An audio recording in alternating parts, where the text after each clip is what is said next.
The Google Pixel 10 is shaping up to be one of the most confusing phone launches of the year.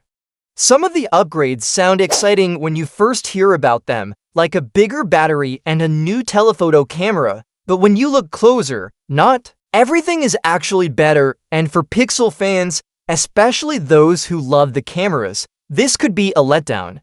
The Pixel 10 is expected to come with a 6.3-inch OLED screen that has full HD plus resolution and a smooth 120Hz refresh rate. It'll get as bright as 3000 nits, which should make it easy to see outdoors.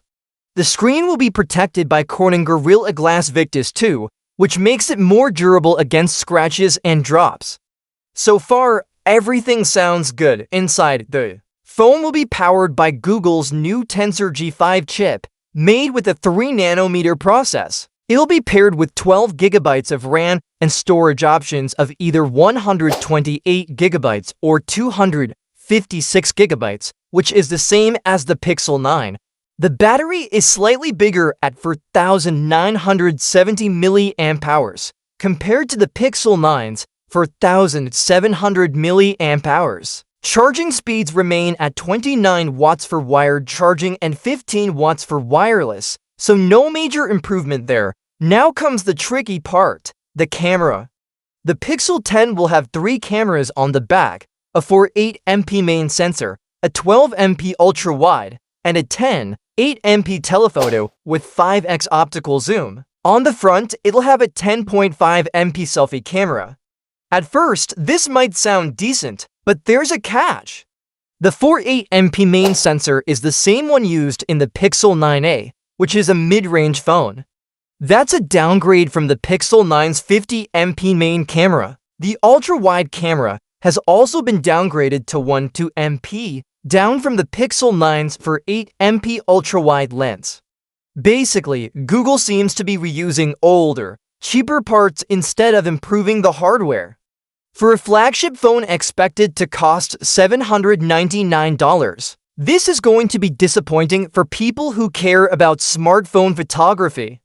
The only somewhat exciting part of the camera setup is the new 10.8MP telephoto lens, which will offer 5x optical zoom. It might be the same one found in the Pixel 9 Pro Fold and the upcoming Pixel 10 Pro Fold. While it's not bad, it still won't match the 4.8MP telephoto lens from last year's Pixel 9 Pro, aside from the cameras and a slightly bigger battery. Everything else on the Pixel 10 is either unchanged or only slightly better.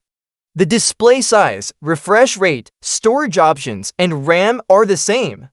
The screen brightness is better, but it won't be a major reason for people to upgrade. Leaked images also suggest that the Pixel 10 will look very similar to the Pixel 9. The design is still modern and clean, but anyone hoping for a fresh new look will be left wanting. As for pricing, the Pixel 10 will reportedly start at $799 in the US, with the 256GB model at $899. The Pixel 10 Pro and Pixel 10 Pro XL are expected to launch alongside it, starting at $999 and $1,199. The official reveal is rumored for August 20, with sales starting by August 28th, though these dates could change. It looks like Google is aiming for a more stable release this time after delays earlier this year.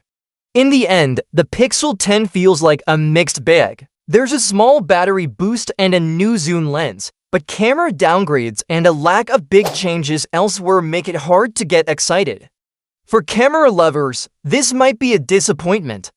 But if you want a phone with clean software and solid battery life, it might still be worth a look. Just don't expect any big surprises.